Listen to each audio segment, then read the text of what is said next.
Olá, graça e a paz da parte de Deus, nosso Pai, da parte de nosso Senhor Jesus Cristo. Seja com você, com a sua família, com seus amigos, com todos os seus. Se você está por aqui, primeiro vídeo nosso que você está vendo, eu quero pedir que você se inscreva, ative aquele sininho na configuração todas para receber os nossos vídeos, não é? Capricha no joinha, no like, faça seus comentários e compartilhe do nosso canal para que mais e mais pessoas se inscrevam, assistam vídeos e tenham acesso às reflexões que nós fazemos acerca do Evangelho de Jesus de Nazaré, não é? E eu começo fazendo uma pergunta: qual é a sua ideia acerca de Jesus Cristo de Nazaré? Quem é Jesus para você? Para muita gente, Jesus é um espírito iluminado, né? Já vi alguém dizer: olha, Jesus é um espírito de luz, né? Pelo menos essa é a ideia do espiritismo, né? Jesus é o maior espírito que já pintou aqui, já apareceu aqui na Terra. Para outros é um grande homem. Para muitos, Jesus é aquele que morreu na cruz. Para outros, Jesus é aquele que fez coisas que ninguém fez, não é? E para você, qual é a ideia que você tem de Jesus Cristo? Me diga, me conte aqui. Bom, eu vou ler o Evangelho de João, capítulo 1, porque eu concordo plenamente com João no que ele diz a respeito do Verbo encarnado, Jesus Cristo. E na linguagem de hoje ele diz assim, ó: no princípio era aquele que é a palavra, era aquele que era o Verbo. No princípio era o Verbo. Ele estava com Deus e ele, o Verbo, era Deus. Todas as coisas foram feitas por Ele, e sem Ele nada que foi criado teria sido criado, nenhuma criação teria sido feita sem Ele. Sem Ele, nada do que foi feito se fez. Nele estava a vida, e a vida era a luz dos homens. E a luz brilha nas trevas, e as trevas não o derrotaram. Surgiu um homem enviado por Deus, chamado João. Não o João evangelista, né? João, aquele que batizava no Jordão, João Batista. Veio um homem enviado por Deus chamado João. Ele veio para dar testemunho, para testificar da luz, a fim de que por meio dele todos os homens crescem. Mas ele próprio, o João, não era a luz, mas ele veio para dar testemunho da luz. Estava chegando ao mundo a verdadeira luz que ilumina todos os homens. Aquele que é o Verbo encarnado, aquele que é a palavra, aquele que fez o Criador de todas as coisas. Ele estava no mundo, e o mundo foi feito por intermédio dele, mas o mundo não o reconheceu. Veio para o que era seu, mas os seus não o receberam. Mas a todos quantos o receberam, aos que creram no seu nome, deu-lhes o direito, ou deu-lhes o poder de se tornarem filhos de Deus. Deu-lhes o direito, deu-lhes o poder de se tornarem filhos de Deus. Deu-lhes o direito, deu-lhes o poder de se tornarem legítimos filhos de Deus. Eles não nasceram da vontade da carne, nem da vontade de homem algum, mas da vontade de Deus.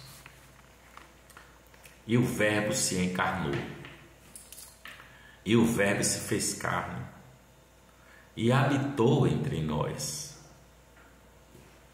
E vimos a sua glória como a glória do unigênito do Pai. Unigênito, único gerado, unigênito do Pai, cheio de graça e de verdade.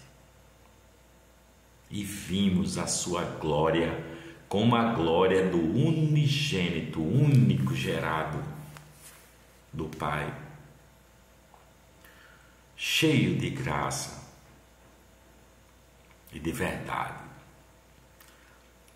Esse é um texto do capítulo 1 do Evangelho de João, que diz bastante de quem é Jesus Cristo, quem é Jesus de Nazaré. Ele é Deus, Ele é o Criador de todas as coisas, e Ele se tornou um homem, se fez carne.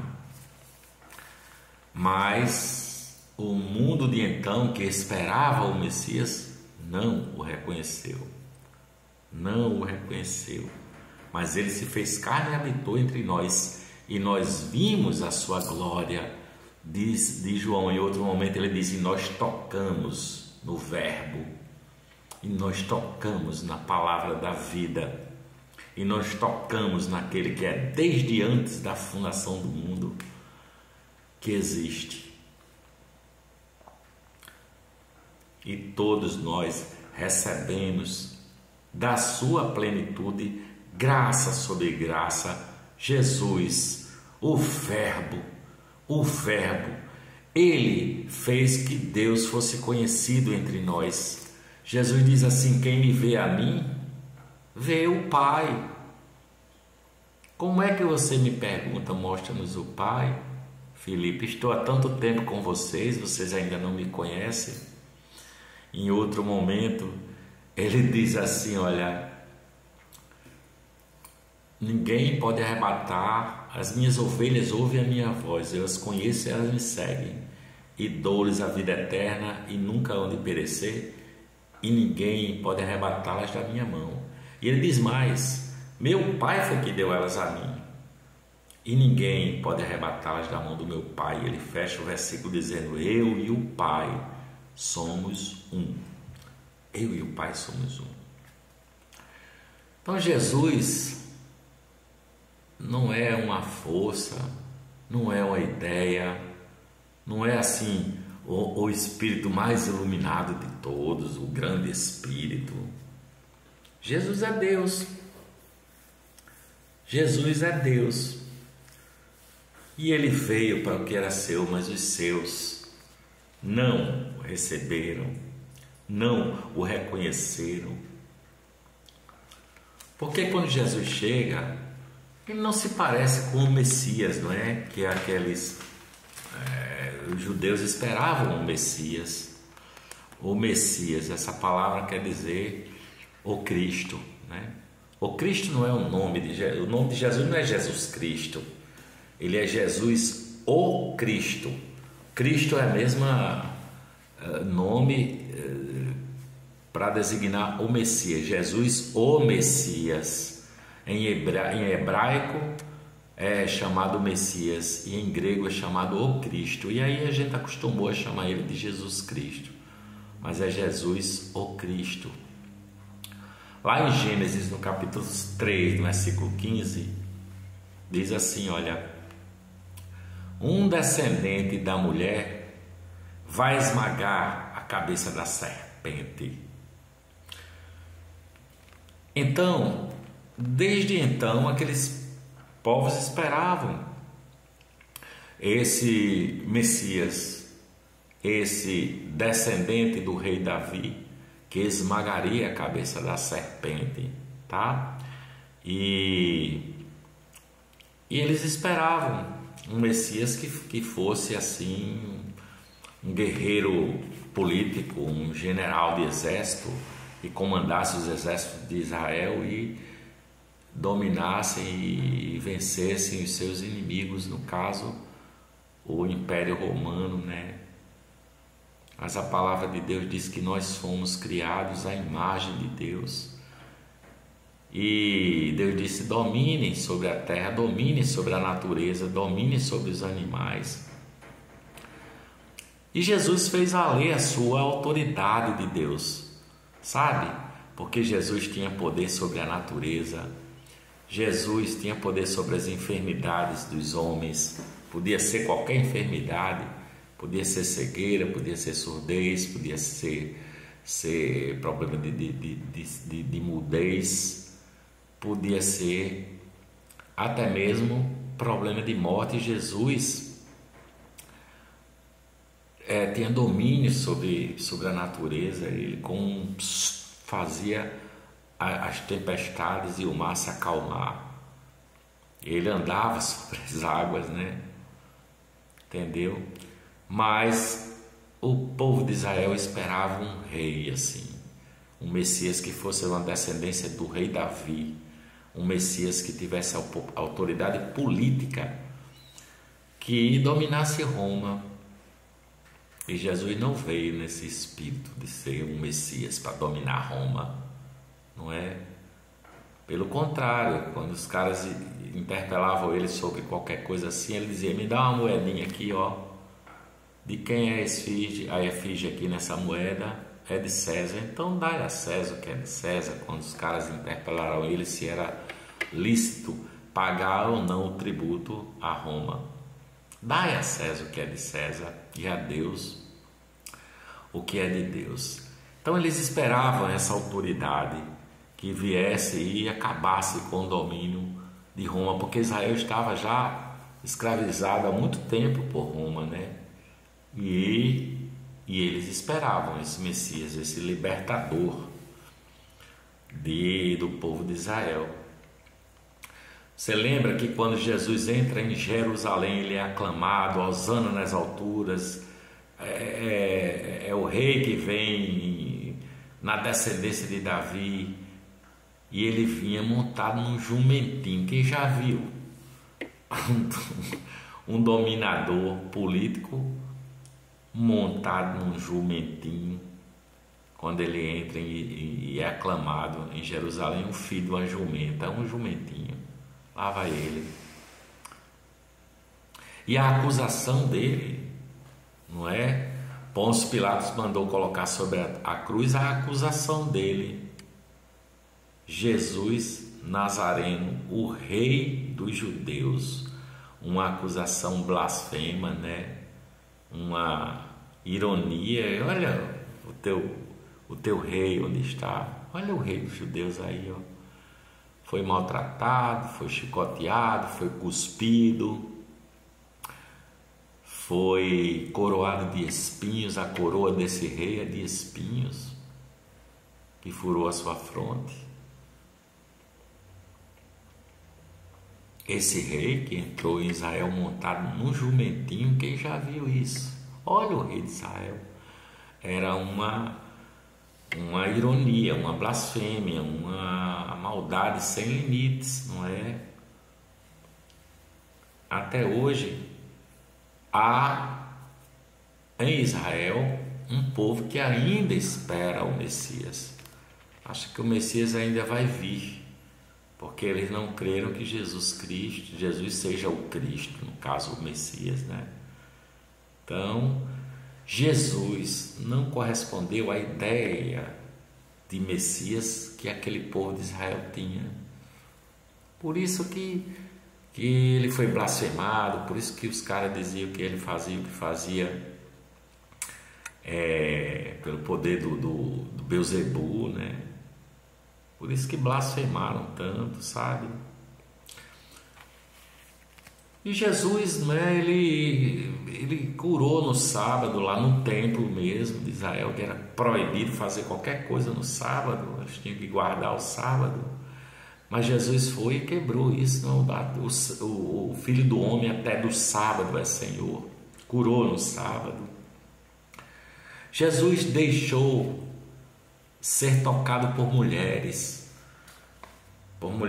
ditas imundas, por exemplo, como é o caso daquela mulher que tinha uma menstruação, há 12 anos sofria da menstruação, e toca nele e ele se deixa tocar, como é o caso da mulher adúltera que os caras queriam apedrejar. E Jesus abençoa crianças que não eram nem contadas no censo, nem mulheres nem crianças. Jesus dá toda importância a essas minorias. Jesus se deixa tocar por leprosos e vai comer na casa de pecadores, de publicanos. Olha aí o que é que Jesus faz. Esse que é o Filho unigênito, o Verbo encarnado, fez essas coisas, tá?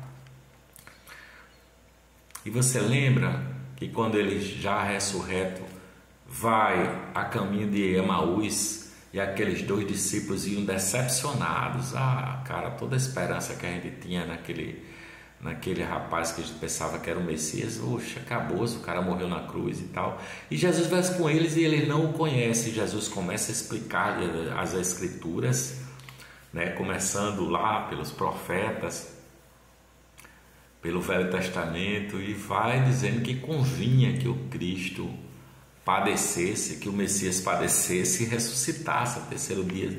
E quando ele chega lá na aldeia de Emaús, que Jesus quer passar adiante, os caras o constrangem a ficar com ele. E no partir do pão, na hora da mesa, os caras reconhecem que é Jesus e ele some da vista deles. E os caras voltam para Jerusalém felizes, correndo, dizendo: puxa, bem que ardia em nosso coração. Uma coisa ardia no nosso coração quando ele nos explicava as Escrituras, tudo que estava dito acerca dele. Não é? Portanto, Jesus é Deus. Jesus é a luz do mundo. Jesus é o caminho e a verdade e a vida. Jesus é a glória do Pai. Jesus é aquele que é cheio de graça e derrama graça para todos aqueles que o buscam. Jesus é a verdade. Nesse mundo, Jesus é um Deus que teve fome, que cansou, que dormia quando estava cansado, que quando tinha sede pedia água. Mas ele comeu com pecadores, ele abençoou criancinhas, ele perdoa pecadores, ele perdoava pecadores e continua perdoando. Ele curava doentes, ele alimentava multidões famintas, ele tocava em mulheres. Ele disse que é preciso que nós amemos até os nossos inimigos e perdoemos. Caiu aqui.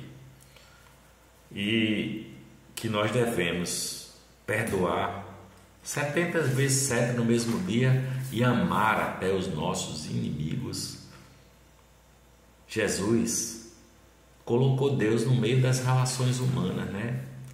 Aqui na terra. Jesus fez com que nós víssemos Deus. Deus nunca foi visto por homem algum, mas Jesus o fez conhecer na pessoa dele, né? Olha o que Jesus fez, sabe? no caminho que ele andou, o que é que ele fez? Ele disse: quem quiser vir após mim, vem, siga-me, tome sua própria cruz e siga-me e terás vida. Veja o que ele fez. Ele andou no caminho do amor, ele andou no caminho do perdão, ele andou no caminho da paz, ele andou no caminho de amar até o inimigo, não é? Porque na cruz ele diz: Pai, perdoa-lhes, porque eles não sabem o que fazem. Portanto, ele amou até o inimigo. Ele andou no caminho do serviço ao Pai, tá? Da convivência humana, do perdão, do pedir perdão e do perdoar, não é? Amando e se deixando amar. Esse passo de amor em direção a uma pessoa, sabe? É preciso caminhar em direção uns aos outros. Amai-vos uns aos outros como eu vos amei. Foi o que ele deixou. Portanto, ame como Jesus te amou. Passa a amar o próximo como Jesus te amou, sabe? Bendito seja o Deus e Pai de nosso Senhor e Salvador Jesus Cristo, sabe? Ele é o Pai das consolações. Ele é o Deus das misericórdias, para que nós possamos consolar aqueles que estão atribulados nessa vida. Eu espero que esta reflexão acerca da pessoa de Jesus abra o seu entendimento para que você amplie essa ideia de você, de quem é Jesus para você, tá bom? Beijo no seu coração e que a paz de Deus fique com você. Por aqui eu digo amém.